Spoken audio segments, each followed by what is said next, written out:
You are all members of the same race, the human race, which started with black women between 300,000.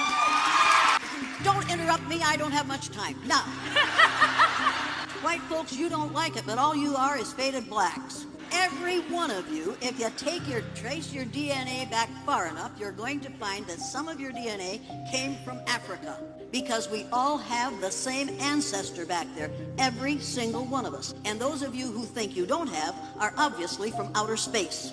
Now, that means that every one of us is a 30th to 50th cousin to every other person in this room. Well, every person in this room who considers himself or herself a biracial person, stand. Don't you stand. Don't you stand.